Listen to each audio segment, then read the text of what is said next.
তো সকলো চৰকাৰী টয়লেট আবেদনকাৰীৰ বাবে এখন সুখবৰ আহি পৰিছে, গুড নিউজ আহিছে যে এইখন ভিডিঅ' শেষলৈকে চালে আপোনাৰ সকলোখিনি কনফিউজন দূৰ হৈ যাব আৰু আপুনি এটোও জানিব পাৰিব যে আপোনাৰ প্ৰথম কিস্তি ৯,০০০ টকা কেতিয়া সোমাব একাউণ্টত, কেনেকৈ লাভ কৰিব। ভিডিঅ'খনৰ শেষলৈকে চাওক আৰু আপুনি কোনখন ডিষ্ট্ৰিক্টৰ পৰা ভিডিঅ'খন চাই আছে কমেণ্ট কৰি জনাওক, তেতিয়াহ'লে মই ভালকৈ আপোনাক জনাব পাৰিম যে আপোনাৰ টকা কেতিয়া সোমাব, ঠিক আছে। তো চৰকাৰী টয়লেটৰ ভেৰিফিকেশ্যন আৰম্ভ হ'ল, ৯,০০০ টকা এতিয়াই চেক কৰক, ফাইনেল ডিচিশ্যন হয় আমাৰ অসমৰ মুখ্যমন্ত্ৰী ডাঙৰীয়াৰ।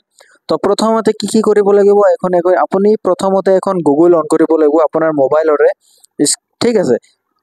তো আপুনি স্বচ্ছ ভাৰত আসাম গ্ৰামীণ বুলি চাৰ্চ কৰি দিয়ক। তো স্বচ্ছ ভাৰত আসাম গ্ৰামীণ বুলি চাৰ্চ কৰি দিয়াৰ লগে লগে আপোনাৰ মাজত এইখন পেজ খোল খাই যাব। তো এইখন পেজ খোল খোৱাৰ লগে লগে আপোনাৰ এইখন স্বচ্ছ ভাৰত মিছন এইখন পেজ আপুনি ক্লিক কৰি দিব, ঠিক আছে। এইখন পেজত ক্লিক কৰাৰ সৈতে আপোনালোকৰ মাজত এইখন অফিচিয়েল যিটো চৰকাৰী টয়লেটৰ পেজ হয়, এই পেজখন আপোনাৰ মাজত খোল খাই যাব। এতিয়া খোল খোৱাৰ পিছত আপুনি কি কৰিব লাগিব, চাওক এপ্লিকেশ্যন ফ্ৰম ISSL ডেশবৰ্ড আপুনি দেখা পাই আছেনে, এইখন হয় ছেকেণ্ড নম্বৰ অপশ্যনটো, এপ্লিকেশ্যন ফৰ্ম, ঠিক আছে। এইখন ডেশবৰ্ডত ক্লিক কৰাৰ লগে লগে আপোনাৰ মাজত এইখন আহি যাব। ইয়াৰ পৰা কি আপোনাক চাইন ইন কৰি ল'ব লাগিব। ইয়াৰ পৰা কি কৰিব, ইয়াতে আপোনাৰ মোবাইল নম্বৰখন টাইপ কৰি দিব আৰু গেট OTPত ক্লিক কৰাৰ লগে লগে এখন OTP আহি যাব। এইখন কপি কৰি কি হ'ল, ইয়াতে আপোনাৰ এণ্টাৰ OTP য'ত আছে ইয়াতে আপোনাৰ OTP খন পেষ্ট কৰি দিব লাগিব, ঠিক আছে। পেষ্ট কৰাৰ লগে লগে ইয়াতে আপুনি কেপচাৰ দেখা পাই আছে, এই কেপচাৰখন আপুনি ইয়াতে ফিল কৰি দিব লাগিব। এইখন ফিল কৰাৰ পিছত আপুনি চাইন ইনত ক্লিক কৰি দিব। তো খোল খোৱাৰ লগে লগে আপোনাৰ চাইডত দেখা পাইছে 3 ডট বুলি আছে, এই 3 ডটত ক্লিক কৰাৰ লগে লগে ইফালে ভিউ এপ্লিকেশ্যন বুলি লিখা আছে, এই ভিউ এপ্লিকেশ্যন ক্লিক কৰি দিব।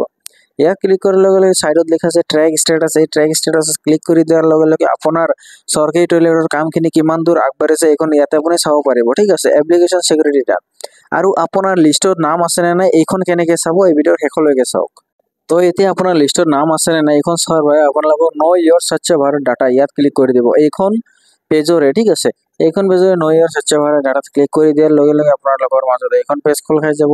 ইয়াত কি কৰিব, এই লিষ্টত আপোনাৰ নাম যদি থাকে তেতিয়াহ'লে আপুনি চৰকাৰী টয়লেটৰ পইচা আপুনি পাই যাব, ঠিক আছে। ইয়াৰ বাবে কি কৰিব লাগে, MR13 বুলি এটা অপশ্যন দেখা পাই আছে, আপুনি দেখা পাইছে নে নাই, এইটো মই টিক কৰি দি আছোঁ যাতে আপোনাৰ দেখাতে সুবিধা হয়, ঠিক আছে। এইটো চাই MR13 বুলি আছে, তো এইখনত আপুনি ক্লিক কৰি দিব। তো এইখনত ক্লিক কৰি দিয়াৰ লগে লগে আপোনালোকৰ মাজত এখন নতুন পেজ খোল খাই যাব। ইয়াৰ পেজ খোলাৰ পিছত ইয়াতে আপোনাৰ সকলো আমাৰ ভাৰতৰ যিমানখন ৰাজ্য আছে সকলো ৰাজ্যৰ নাম আহি যাব। ইয়াৰ পৰা আপুনি অসমখন চিলেক্ট কৰি ল'ব। এই 4 নম্বৰ অপশ্যনত আছে আসাম, তো আসামখন আমি চিলেক্ট কৰি ল'ম সোনকালে।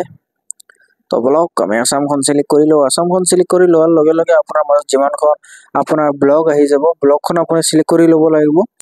দেখা পাই আছে আপোনাৰ ডিষ্ট্ৰিক্ট, প্ৰথমে ডিষ্ট্ৰিক্টখন চিলেক্ট কৰি ল'ব, তাৰপিছতে ব্লকখন আহিব। তো আপুনি ডিষ্ট্ৰিক্টখন চিলেক্ট কৰি লওঁ, আপোনাৰ যদি যি ডিষ্ট্ৰিক্ট হয় এইখন আপুনি চিলেক্ট কৰি ল'ব, যদি ধুবুৰী হয় বঙাইগাঁও হয় যি হয় মোটামুটি ধুবুৰী আপোনাৰ ডিষ্ট্ৰিক্টখন চিলেক্ট কৰি লওক। তো আমি ডিষ্ট্ৰিক্টখন এতিয়া চিলেক্ট কৰি ল'ম। তো আমাৰ ডিষ্ট্ৰিক্টখন বঙাইগাঁও, তো বঙাইগাঁওখন বিচাৰি আছোঁ, এইখন 5 নম্বৰত পাই গ'লোঁ। এতিয়া বঙাইগাঁও ডিষ্ট্ৰিক্ট চিলেক্ট কৰাৰ লগে লগে ইয়াতে আপোনাৰ সকলো ধৰণৰ ব্লকবোৰ আহি গ'ল। চাওক গতিকে বৈঠামাৰী ডাংতল মানিকপুৰতো আমাৰ ডাংতল হয়, তো ডাংতল ব্লকখন আমি চিলেক্ট কৰি ল'ম। এইটো চিলেক্ট কৰাৰ লগে লগে এখন পেজ ডাউনলোড হৈ গ'ল। এইখন লিষ্টত আপুনি আপোনাৰ নামখন আছে নে নাই আপুনি চাই ল'ব, ঠিক আছে। এই লিষ্টখন আপুনি ভালদৰে চালে আপুনি গম পাব।